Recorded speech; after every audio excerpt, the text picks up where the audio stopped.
Hello, Kristen. How are you? I'm good. I believe we are officially live. I wanted to do some intro music for us, but then when I was trying to figure out like how Zoom webinar does that, I got scared and chickened out. We tried to host a meeting with music a couple of times and just gave up on it. So, I mean, I know there's some way to do this, and people who are way Oh, more tech you know savvy. what? I it's not gonna daunt me because we need entrance music. I can start humming. No, no, no, no. No, I know. Nobody It wants made me wonder, like, if you had if there was a song that played whenever you entered a room, what would it be? Do you have one? that. Yes, Rhiannon. Okay, that tells me you are deep in the nerdum of music. I appreciate I that. am. I don't know if I'm deep in the nerddom, but I am an old school music person, not a new school music person. I just got railed by my team recently for not being into Chapel Rowan. And I know, Couple webinar. It's I'm a gonna get so much hate for it.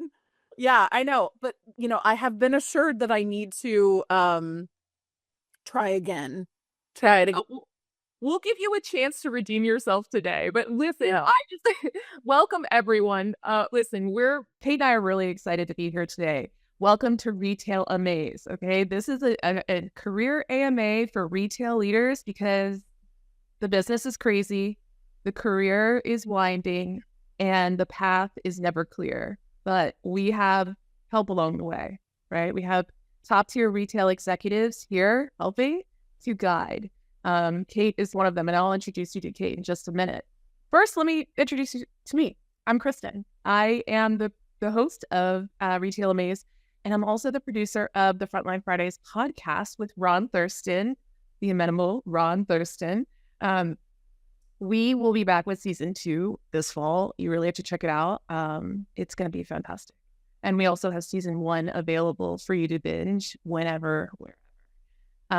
I also lead content and community at YOOBIC, and this Retail AMAze is presented by YOOBIC.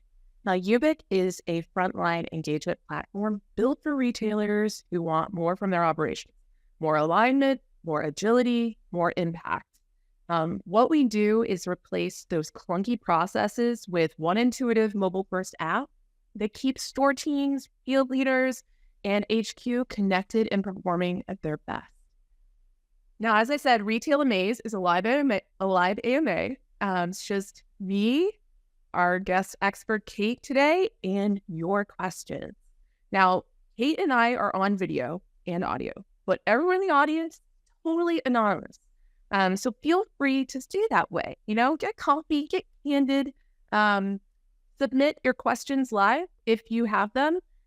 Make sure to tick that anonymous box if you want. You don't have to be anonymous, but you have the pleasure and the preference. You can do that. You can drop your questions in any time. We got a ton of questions in advance, and so we'll definitely be answering those as well. But first, let me introduce you to Kate Sargent. I'm going to keep this brief because we don't have enough time. But what I want to know is that Kate has spent over 20 years in executive retail leadership, and now she has her own consulting business. She's an executive coach for many executive leaders in retail and beyond, and she's also a fractional chief people officer. Now, Kate spent most of the 20 years that she spent in retail was in the people and talent acquisition side of things. So she's hired and helped develop and helped scale really retail operations for organizations like Apple, Allbirds, the North Face, the Citizenry. And in her work in consulting, she's consulted with many other executives from retail brands. And really her sweet spot is helping them scale, evolve, and stay aligned through big change. Now, I first met Kate when we invited her on the Frontline Fridays podcast, and her episode, Honest Coaching Advice Nobody's Giving You, quickly became one of our most listened to episodes. And that's because Kate has this rare gift. She can name the issue, the one you've been avoiding or you couldn't articulate yourself, and then she does it in a way that feels honest and thoughtful and loving, right? She gets to the heart of what your challenges are. She sees opportunities that you don't see for yourself, and she does it really fast. Very fast. Thank you. And I know this because I've been coached by Kate, and she's helped me tremendously. The work that we've done together has been transformative. So, Kate, thank you so much for being here. And tell us a little bit more about what you're working on in yourself. Oh my goodness. I feel like you've said so many nice things about me and I don't even know how to thank you so much, Kristen. I love you so much. You're amazing. But yeah, I mean, I'm a coach with a retail background. I started in retail, worked my way through recruiting for retail, took retail companies to IPO, two separate acquisitions. And my goal in life is to help retail leaders find their path.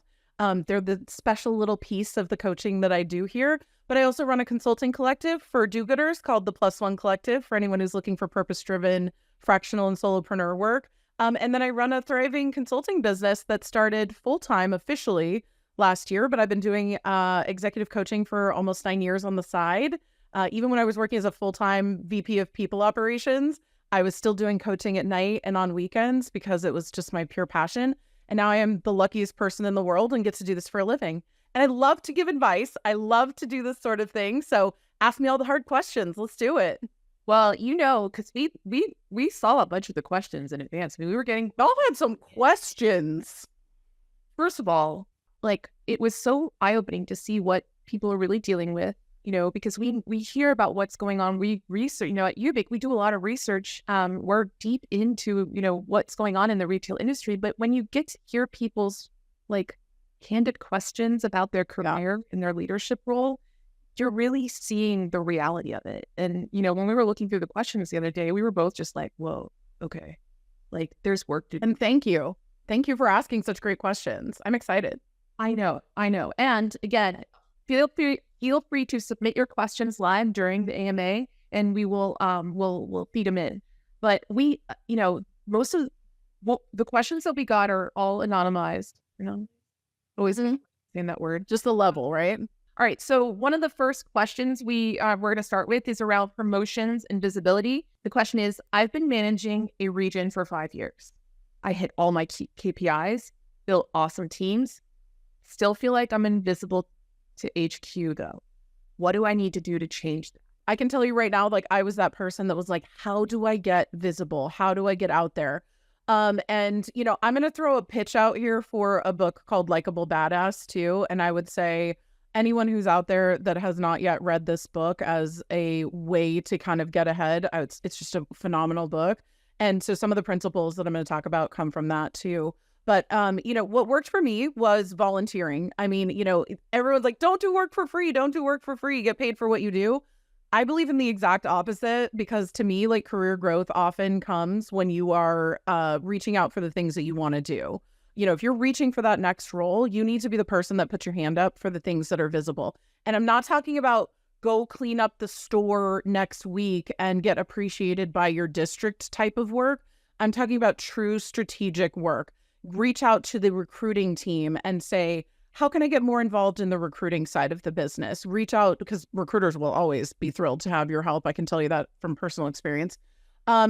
Reach out to the events team and ask the events team, hey, how can I help drive business for other stores and support other stores?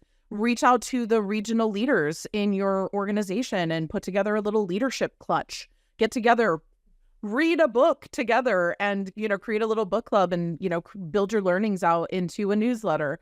So, I would say my take is find the strategic work that's going to get you noticed. Don't do the crap work that isn't going to get you noticed. That's the piece, right? And then, spend your extra time trying to build your reputation out there. One of the things I also talk about too, a lot is meetings. So if you're a regional director, I imagine you're probably going to at least 2 or 3 meetings a week where there's people that are either higher level than you, corporate people, your peers, etc. And people waste banter moments. They waste those moments where you've got what we just did. We just bantered for a minute, right? You get like 4 or 5 minutes before a meeting usually starts. That is prime time for PR for yourself, right? That is an opportunity with a group of people that if everyone's just sitting around typing on their computer, start up a conversation and find a way to weave in the extra work that you've done or the things that you did on the weekend or the volunteer work that you've done that like kind of leads you in that direction. So my take is find the strategic work that you can do, that you can volunteer for, where people have a need, where you're going to get recognized.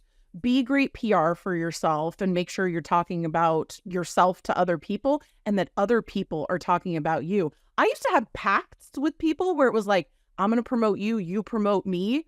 And like, you know, it always sounds better when it's coming from somebody else.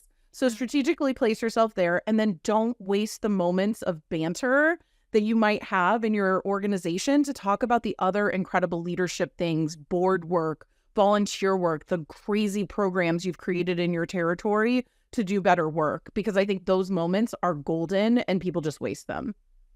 I think I want to just also like just really highlight what you said about like, it's not about doing more free labor. It's about doing the things that you want to do to spotlight your skills, your talents, your leadership. And I think, because I think sometimes we think, oh, if I say yes to everything, that's going to be what I need to do. It's hard to not say yes anyway, because it can be really intimidating to not say yes. But I think I want to, you know, what you're saying isn't like be a yes person. It's like be a go-getter in the ways that spotlight your like superpowers. And be visible. Like, you know, like you do the things that are going to get visibility, right? Do you know that there's a new company initiative that's coming out that your CEO was really passionate about? That's the team you try to jump on. And even if they already have too many people in that team, you jump on that team anyway. You be the best PR for that program out there. That's what I did. I mean, true story. Like, I mean, if you want like real talk, that's what I did. Yeah. Yeah. I mean, that's what I did. I mean, I was like sick of not being noticed. I won bunches of awards and I got that suite at the Bellagio for being the #1 at the store manager conference, right? I did that kind of stuff, and I was visible in that type of way, but it wasn't getting me a job in corporate. So what did I do? I became the district training manager, and I asked if I could use that title on my LinkedIn. I became the district events manager.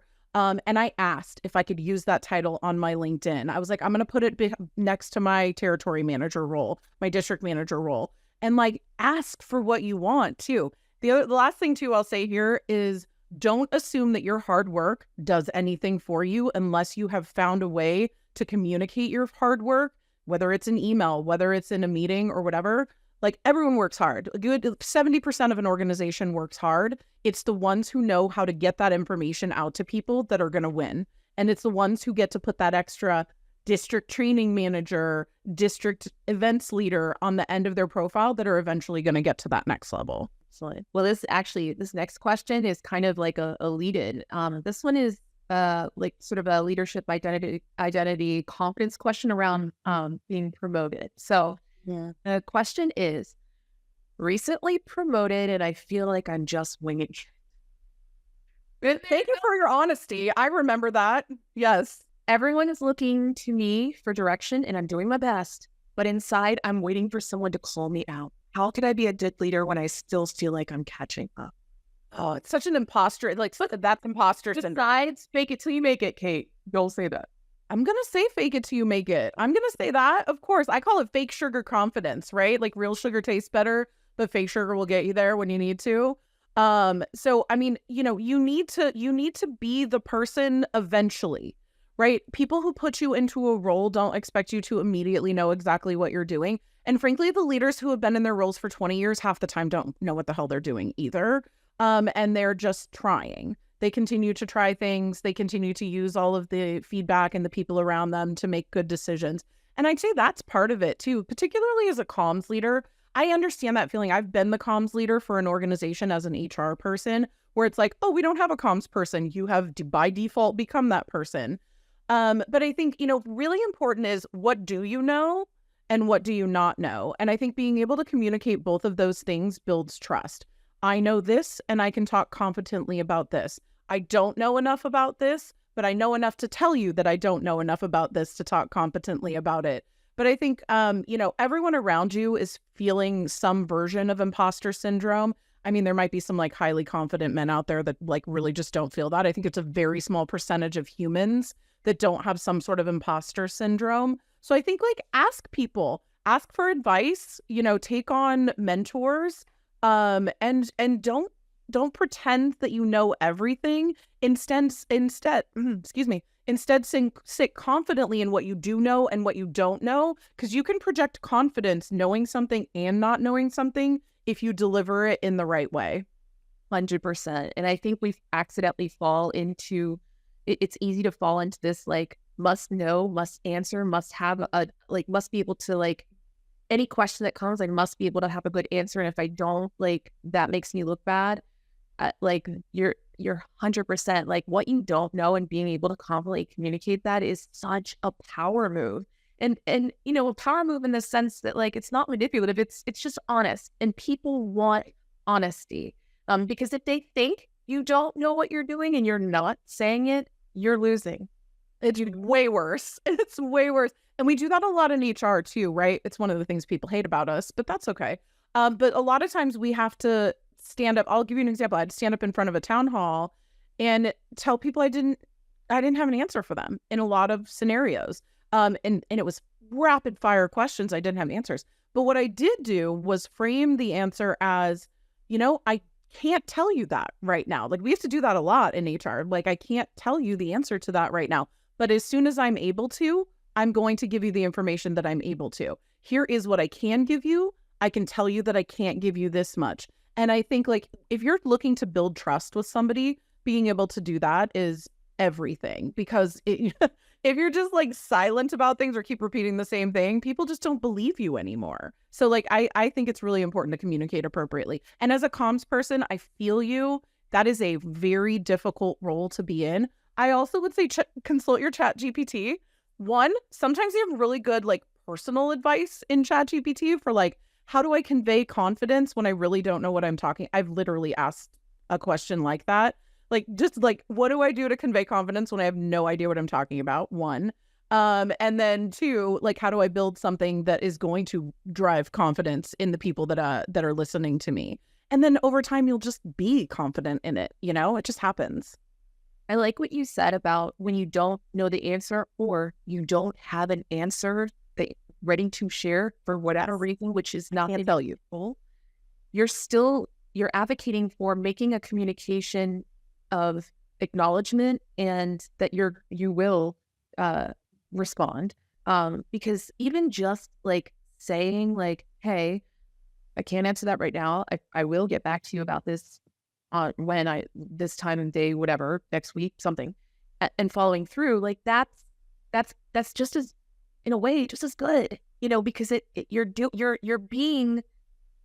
communicating, and you're not just like being silent, like you said, right? You don't know, so you just fall away until something changes, and you make people come ask you for updates. See, that's what I love. Like you're like communicate even when you don't have an answer, and you're still building trust. And it works. I can tell you it works. Like that's one of the things that I've really kind of prided myself on in my career, is being able to be somebody that's trusted because I am honest and I do my very best to be on. And it's hard sometimes to be a person that is transparent and honest in an HR function. There's a lot of secrecy and there's a lot of confidentiality that we manage. But I think if you are just like open and honest about that and how hard that is sometimes, and the fact that we can't talk about things, I mean, I think it builds trust so that that all the things I can tell you, I am, right? Instead of like, I'm just holding things back because I want to, And, our comms leader out there, like you have a tough job. It's hard. And so cheers to you. We're rooting for you. Like, yes. Be clear and be honest about what you can be honest about. Okay. So let's talk career moves. Now, this VP of stores left their last role during a reorg. Okay. They say, I left during a reorg thinking I definitely planned something better, but I haven't. Yeah. Now I'm panicking and I feel stuck. I keep hearing I'm overqualified and I'm not getting callbacks. What is happening here? Oh gosh, there's so many things in this. One, I would say I hear this so often, right? I do a lot of free coaching sessions and I get a lot of panicked people that have just recently been laid off and they're like, "Oh my gosh, what now?" Like, right? I thought and I hear a lot also I've never had to do this before. Like I never had to go find a job before. I always knew someone, or I was recruited, or I went out into the market and jobs were plentiful. And I will just say, throw out every thought that it is going to be like that right now. Again, not to scare everybody out there, but it is not like that right now, period. The end. For anyone, even the most qualified people. And I have some of the most incredible people that I'm working with right now. And it is not like that for anyone. Is such a challenge. It's rough. Like, I mean, there are so many people on the market right now with so many great skill sets. And I think one of the key points that I want to talk about in this, and this could be like a whole series, this question right here. But this piece of no one is doing any critical thinking right now. And I keep saying this out loud. They don't have to. When recruiters and hiring managers are hiring right now, there is a perfect slotted person with every single box to check off, for the most part, available for almost every role that's out there right now, because there's so many people like flooding the market. So you have to be the most clear about who you are. And I joke about it as the like feed it to me like I'm a baby bird syndrome, right? Chew it up, spit it out exactly the way that I need to hear it so that I can understand it with no critical thinking. So when you build your LinkedIn profile, when you build your resume, you need to be crystal clear about exactly what you do. So instead of that reading district leader or something like that, right? There's 4,000 district leaders probably in your vicinity. But are you a district leader who hangs their hat on, servant leadership and phenomenal ability to visually merchandise flagship stores? So being specific, being measurable, being all of those things in your profile and what you're doing, and then also crafting your narrative in a way that you can tell that story that feels more unique, interesting, and authentic than other people, hugely important. And the other thing that I would add to that too is everybody's profile and everybody's resume right now reads like ChatGPT wrote it. So for example, cross-functional partner, excellent visual captain, blah, blah, blah, right? Don't want to hear that. Couldn't care less about that. Anyone who read the job description could write that, right? What I want to hear is transformed a failing district within 6 months to profitability with a 30% increase. Built out implementation and a brand new tech program delivered to my POS system and team. I'm just making things up here. And able to bring together a Tiger team to build out a new clientele program for a high-end luxury retailer. You put those three things into your profile versus cross-functional partner, district captain, blah, blah, blah, whatever, right? Like the things that people are asking for. You're a real person now. You're not somebody who's just on a piece of paper. You're not somebody who wrote things. You're someone who did things. And you're someone who can prove that they did these things, these very specific things that prove the competencies you have. Now, that said, people need to stop applying for jobs below that, like significantly below them. It is frustrating. It's not going to help you, and it's not going to help you get a job any faster. So if you are a regional manager that is applying for a junior manager role, nobody wants that right now. You might have to wait a little bit longer to get those regional roles. I'm serious. I've watched this happen over the last 2 years. People just going, I don't know why they won't hire me. I'm too overqualified for this role. Well, they're not hiring you because it doesn't make sense, and they think that you're not going to stay in that role. They know that the second you find a regional manager role, you're going to leave. So my take is get more strategic about your actual search and go after the roles that really make sense for your level. I actually just did like a TikTok about this recently. Like, go after the ones that actually make sense for you, because you are going to spin your wheels on these other ones. It's going to feel terrible for you when you don't get those, but ultimately it's not the right role for you. You need to be at the level, or at least close to down leveling really similarly within that sort of range that you're in. Anyway, sorry, but I think spend your time there. Stop worrying about being overqualified. Make your profile really specific, and then network your butt off. Get out there and meet everyone. Even if they're not hiring, go to the societies, the networking events, everything, because that is where people are getting jobs right now. Yeah, I mean, That was like such a rant. Such a rant. But I am watching this happen in real time. I probably talk to like 60 people a month at minimum. And it is just a consistent theme. I was gonna say I could tell that you got really like I'm very passionate. Well, and this is your business. And then so I when I heard them say I keep hearing I'm overqualified. I don't know why. Maybe I didn't have enough coffee this morning, but it didn't occur to me that this person might not be applying for the roles. Like they might be applying for roles under their actual qualification. That's Uh, what everyone's doing because they get panicked. okay, okay. So they're The just panic makes you apply for things that don't make sense. And then you get bummed when you don't get those roles because you're like, I'm way overqualified for these. And it's like, well, yes, that is also the reason that you're not getting that job, right? And also I think it's about conveying information properly too, because if you're conveying that you're overqualified for something, one, you are, like that's the first answer. Or two, you're conveying your experience in a way that's making you read more high level than the role, and like you're not really actively addressing the role properly in terms of like tactics versus strategy. this is one thing you did for me in coaching where you like in 15 minutes, Kate, like I mean, we had a longer session, but literally in the first 15 minutes, Kate like called me out and was like, you're underselling what you are. You're not talking about what you do correctly. You're not positioning yourself right. You're making yourself look more junior. And I was just like, Mhm. but being able, and that's what you do in your coaching. You really help people pinpoint their sweet spots, the story, and their Mhm. story. And what you said about those very specific scenarios, like nobody needs to read the job description of your role. They want to see the two or three things, even if it's like one or two bullet points that show Right. something very specific that you were able to achieve. Like that's the vibe. That's it, right? Well, and I'm always telling people too, like if you think about like your LinkedIn about summary, this is a great, or like your executive summary in some ways at the top of your page too. It's like I have read probably 4 million of those. That's a huge exaggeration, but so many that I just tune it out. And like usually recruiters and hiring managers tune it out, right? Like there's no information in there that I really need, right? So I'm a big believer in a headline. My headline reads People Operations Executive, Retail and D2C Leader, or no, Retail and D2C Expert, Social Impact Leader.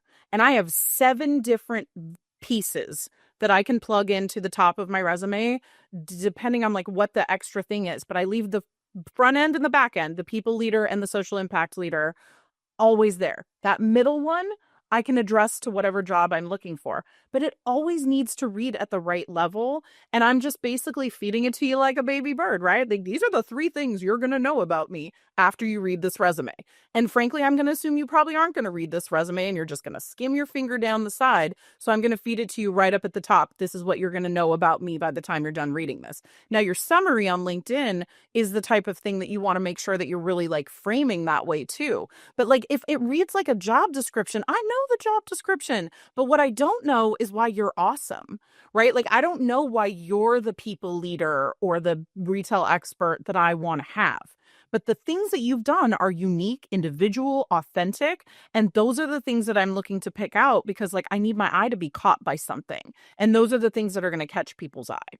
I could go for days on this. Literally, just like, let's just talk about LinkedIn for like 72 hours. Keep me moving. Let's go. Okay. Well, listen, Kate does this. If we're coach, if you need someone to be a second pair of eyes, if you have a trusted advisor in your life or a colleague or a mentor or a loved one that understands, like put these messages, these bullets and stories in front of them and get their take. But if you don't have someone like that, you need a Kate. Um, Or find some, and then once you've done that with people that are in your industry or know you or mentors, then go find your sister who absolutely does not understand what you do at all for a living and ask her what you do for a living after reading your resume. Because you also like people that like don't know. Half the time recruiters have no idea what they're hiring for. I was that person. We talk about fake it till you make it. description, but they I don't used to know. get these jobs. I used to get these jobs and be like, especially like when I would get tech jobs, I'm like, all right, cool. No idea what any of that means. I'm going to just listen for the first 3 conversations I have and find out what people in these roles actually do. But it's definitely anyway, that's a whole nother story about recruiting. We'll move forward. Okay. All right. So, this person who is a little spicy. This is around I like influence. spicy. This is a senior manager of store ops. So I'm the one everyone counts on to get it done. But I've been told recently I need to be more strategic. What does that mean? First of all, it means that whoever's giving you feedback has not read how to give feedback accurately, which is like specific, measurable, and something that people can understand and act on. So, one, I would push back on whoever the person is, right? Whoever the person is, and say, what does strategic mean to you? Tell me what strategic means to you, because if you haven't defined strategic, it is a cop out, we'll say. It's BS, and it's a way for somebody to tell you you're not doing something without actually giving you like details on what you're doing. So one, get clarity on your feedback and what that means. Secondly, I'll think about this in the way that we frame our story, because storytelling is what I believe everything is about. Like the way that you run your stores, the way that you run your career, the way you run your life, your networking experiences is all about storytelling in some form or another. So I would say you're not telling your story right. Like your story is not being told right, or frankly, you're just not being strategic, right? And I would say, one of the things that makes people appear instantly not strategic is getting deeply into tactics when someone asks you a question. So when you're talking to somebody, when you're speaking to like your manager, when you're managing up, being able to frame like high level, what you're about to talk about before you talk about it is really important. And Kristen, we talked about this in one of the things that we did together too, which is when people talk to you, you want to start with the thesis. You want to give them the high level, the philosophy, the thing first. And then you go into tactics and how you do something. And I think sometimes people get into a space of do, and being a doer. And I think you need to take a step back. You still need to be a doer in almost every retail role, regardless of how high up you get. You need to be a doer. You need to be a tactician. You need to be able to like act on things and do things. But you don't have to do that first. First, you can have a conversation about how are we structuring our thoughts? How are we structuring the next moves we're going to make, and having cascading goals of like how we're going to do that? Who are our resources? What is our process? And I think how you show up as a leader can be really well framed if you start with strategy and build out that strategy first and then start talking about tactics. So I would say if someone says you aren't strategic, one, you might be like reactive. Two, you might not be communicating your strategic thoughts appropriately. And three, like go get some training. Go get a book about that. You know what I love? I love the FYI book. I'm such a nerd. I still have my giant brick FYI book. I have one in every room of my house. This is the old like 5th edition FYI.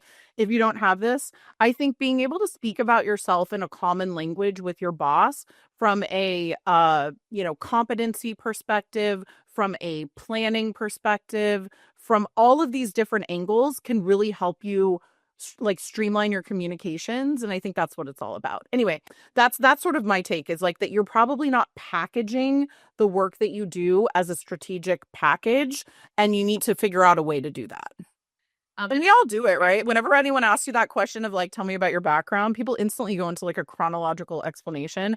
Or when somebody says to you, like, what's your first 30 days look like?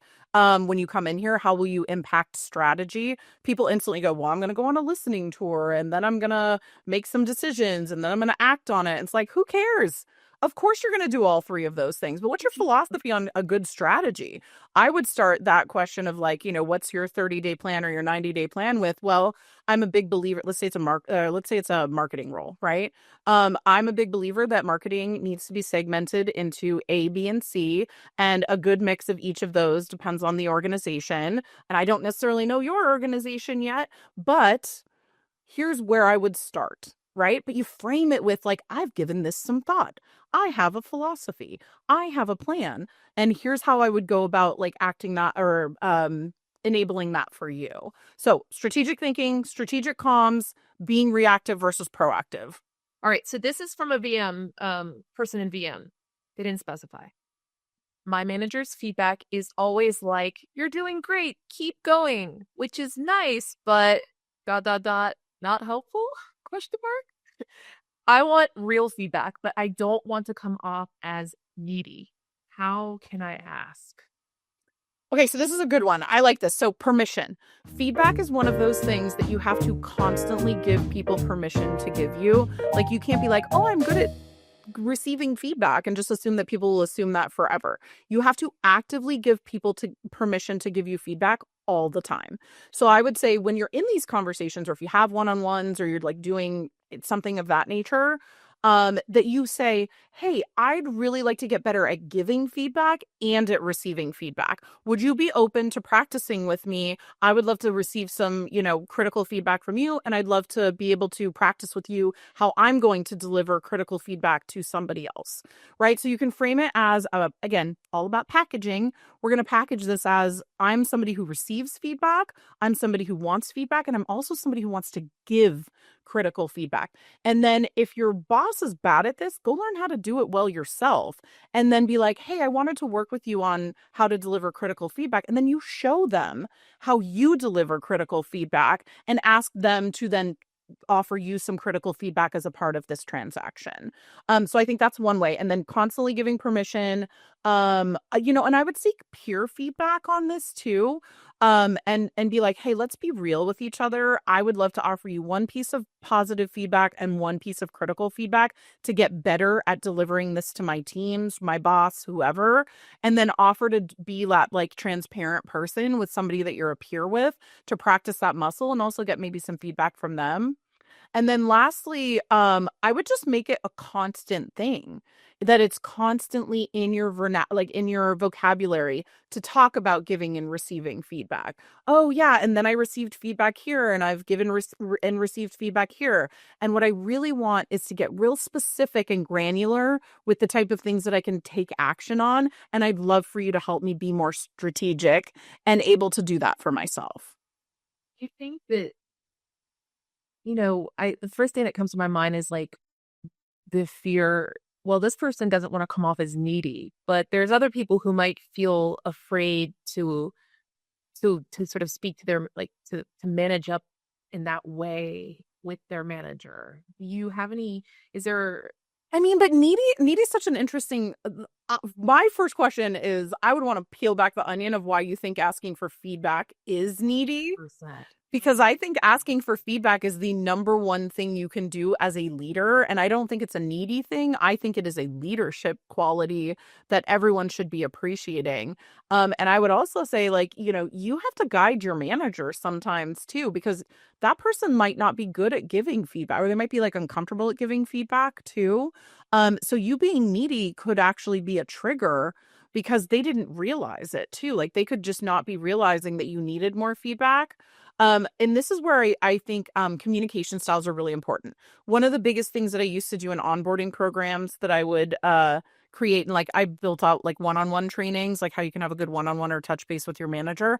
And the number one thing, people are always like, well, how do you have a good touch base? And blah, blah, blah. And like, number one thing is like, don't even worry about that until you've had a conversation with your boss about communication style. Like, are you a processor? Are you an in the moment person? Are you someone who likes written, verbal, etc.? So like this might be a good chance to open up that conversation too, of like, hey, we've really never talked about like what are our personal communication styles. Really important to me. I went through a class, I learned about this. Kate told me about this in this AMA, this amazing AMA that I was in. And like, what is your communicate? How do you prefer to be communicated with? How do you prefer to receive your feedback? And this is how I like mine. I'm an over communicator. I always tell people this because otherwise they notice it usually right away, but I like to process in the moment. I like to be over communicated with, and I like to communicate that with bosses right away. Because otherwise I get very uncomfortable and panicked that like people aren't talking to me and that I'm not receiving enough feedback, and that means things are going poorly. So I just kind of tell people that up front. So it might be a good opportunity to open up the what's your communication style? And when you give me that feedback, like, what does that mean to you when you tell me I'm doing a great job? Like, does that mean all of my actions are correct, or I'm just staying the course? Am I excelling? Like, you can ask those qualifying questions for communication there. Yeah, and just to piggyback off of that, in a more like structured format, if you have regular one-on-ones with your manager, your leader, um, you know, presumably you own that one-on-one, right? You're Yes. but you get to decide the structure. And so maybe what you can do is build into that 101 structure, a little bit of a time like section where you can, it's just about every time, like the feedback, like like what's working, what's not working. And really, you both get to have that, right? Because you need to be able to communicate what's not working for you, what's working for you. If you're already worried about feeling needy, then I suspect that you're probably holding back perhaps on your own like needs and feedback too. So creating that like process driven framework in your one-on-one, if you have a regular one, or even if you don't have a regular one, whenever you have them, being able to create that infrastructure will just put the expectation where it needs to be, and then you could just, it might not be easy at first, but you'll get into the groove, I think. I love this. And I also like having a framework. Like to your point, I do go unstructured in my explanations, but having a framework in a one-on-one is really important. And some people use the start, stop, continue. Have you heard that too? I'd like for you to stop, I'd like for you to start, and I'd like to continue. So that it's like the things that you want to stay in flow, the things that you want to stop doing that really aren't going or serving. And then the things that I'd like you to start that maybe I'm not seeing out of you right now. It's a really nice framework that doesn't feel accusatory or like somebody is doing something wrong. This is just like the go forward of how we'd like to do it. So like building a little framework in there might help too. I love that. It's simple and easy. It's so simple and it's easy to remember too, right? Because like half of these acronyms, you're like SMART, CAR, like there's all of star system. There's a lot of different acronyms for a lot of other things. All right. We we've got many more questions, so I'm gonna keep going. But Let's do it. This one's like pretty topical. Sort of. I mean, it's about communication, okay? But it's about uncertainty. This one is from an SVP of global retail. We don't have full clarity yet on how the new US tariffs will hit our business. My team's looking for answers, and I don't want to spin, but I also don't want to cause panic. So what is the right balance of transparency right? Oh, I feel like, well, honestly, I feel like we kind of almost answered this with that last comms question that we had too, where this feels like the perfect opportunity to try to do a little bit of calming in terms of, we haven't got it all figured out yet, but we are going to parse out information as much as we can, information wise. It's funny, I was talking to a leader, one of my clients yesterday, who was talking about how during COVID, in New York, Governor Cuomo would come out every day for so long, and just regardless of how you feel about any of that, would come out and like say stuff and talk about it. And even if he didn't have answers, he would talk about this is what's going on and this is what's happening. And I think that like constant stream, it's like comforting, right? Like even if we don't have new answers, that constant stream of communication and saying, hey, we're still working on this. Yep, we're still working on this. We have a couple more answers, but we don't have all the answers. And really consistently communicating, and then looking at what the impacts might be on your team and how they could be experiencing that, and maybe offering some like it could go this way, it could go this way, it could go this way, but like here's how far we can trace the outcomes of what that might look like. And then I also think people like having something they can do to support, right? Like people are like, well, what can I do? Like how can I help? And I think just like being able to tell them we want you to go about your business as usual, or we don't want you to go about your business as usual, depending on what the situation might, help yield. Giving them talking points, right? If people come into their stores and want to talk about these things and how things are going to be impacted, and making sure that they have the right language to address these things, right? Like even if they're supposed to say nothing, give them the right language to say nothing with. Because I remember that. I just made a video the other day about like when I used to work at Steve Madden, or sorry, I probably shouldn't call people out, but I did. And we had a really difficult return policy. This was like 20 plus years ago. And, we had to give people scripts to say no, because sometimes you'd have to say no, like, no, I'm sorry, ma'am, you have gravel all up in your shoe. You clearly wore this shoe. We cannot give you your money back. And so they would give us scripts, and we needed these scripts because it would be like really uncomfortable. So I think tariffs is one of those things that makes everyone uncomfortable. And the reason I compared it to COVID, because I remember working in comms on the HR and people side of things at Allbirds when COVID hit, and we were like, oh my God, we have no idea what to say. And everyone was looking to us in HR for answers, and we're like, we have never dealt with this before. We have no idea what we're doing. But we had to be the calm in the storm. So I would say it's less about what you deliver, more about the fact that you are delivering information and that you are doing it in a calming, we're gonna figure this out together kind of mentality. That and really the talking points, whether like what you can, even when you don't really have like Right. when you're the talking points are just few, is so like next level in terms of leadership because they're going to talk anyway. They're going to do what they like to do to take care of their team the way they know how. So if you can give them, if you're not giving them any direction, that's direction. In a way, you're giving them, your teams are just going to do what they need to do. And so that to me seems really next level in terms of.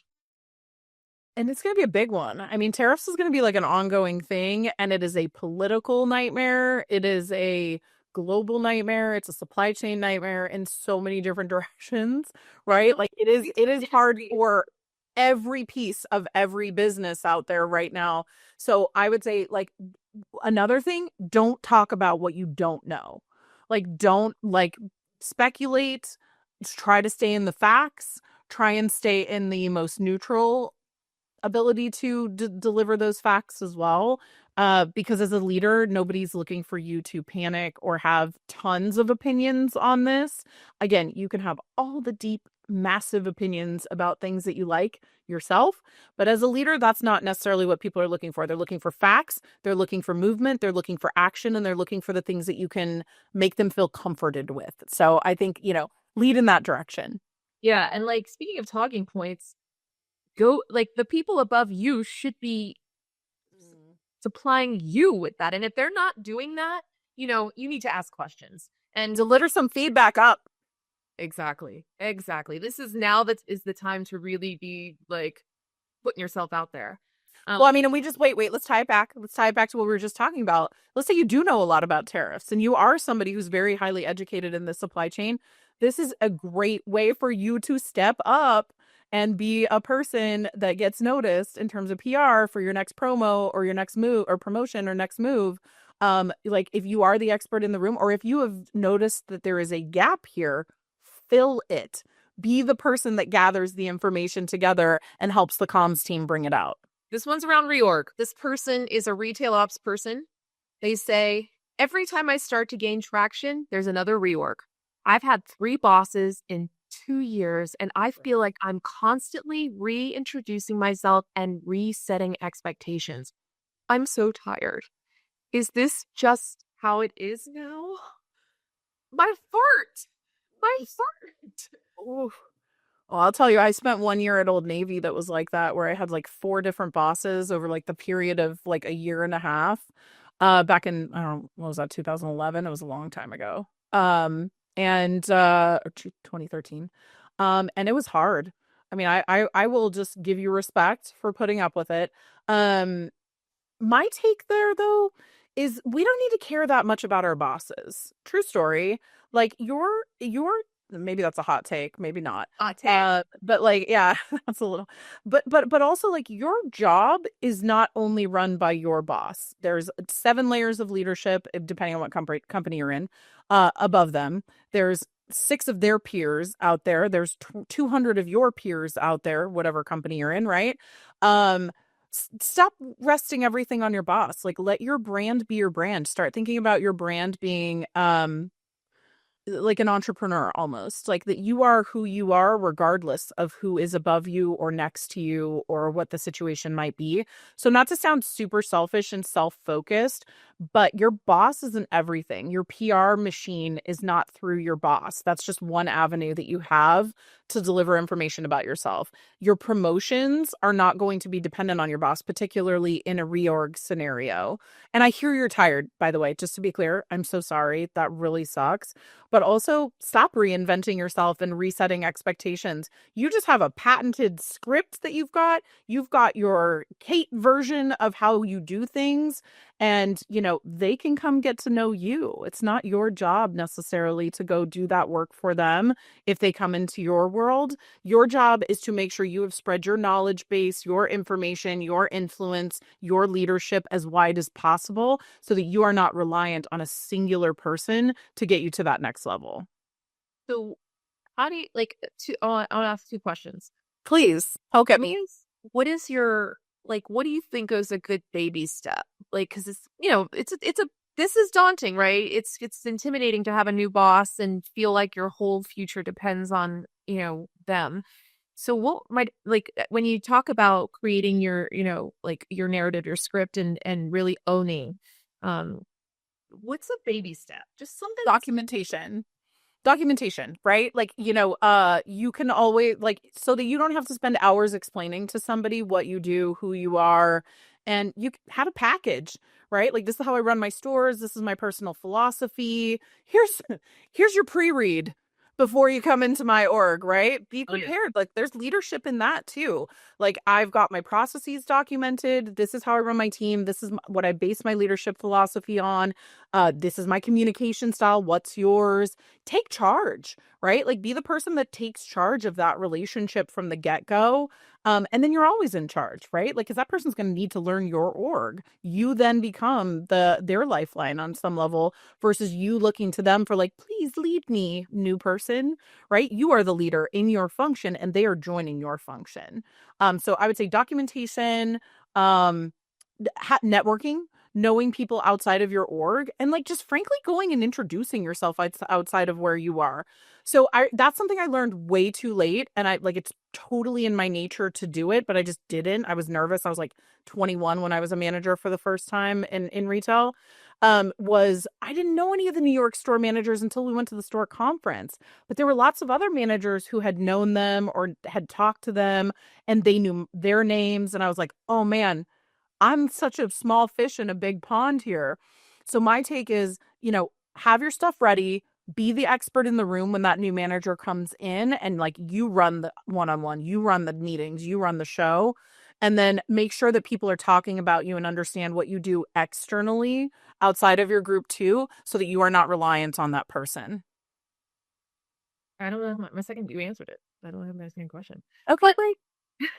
But like that's that. I actually want to create one of those like packets for myself. I mean, like, it's kind of what I do in coaching for people that are looking for jobs, right? Which is like I call it a document dump of all your achievements and all the things that you've done, right? And everything that you can talk about, like all your key highlights of your career. And then there's your strategic pieces, right? The documentation that exists in your store, your org, whatever it is that you're running, that are your, like, SNOPs, like your standard processes and things like that. And then there's your personal brand, right? Which is who you are. What do you believe in? What are the books you've read? What do you base your leadership philosophy on? How do you build strategy? And, are you an operationally strong person or a people ops person? Are you, are you a supply chain person? Are you, like, where are your strengths? Where are your opportunities? And being able to communicate those effectively. Are you a processor? Are you, I need to do things in writing type of person? So, like, you could have a whole little packet about, like, who you are. And you know what, friend, retail ops friend, if you had 3 bosses in 2 years, I don't want to say it, but you might get another one. It just could happen. But the fact that you've had to go through this rigmarole a few times, it does suggest like just make it a well-oiled machine so that it also suggests maybe you should be the boss next.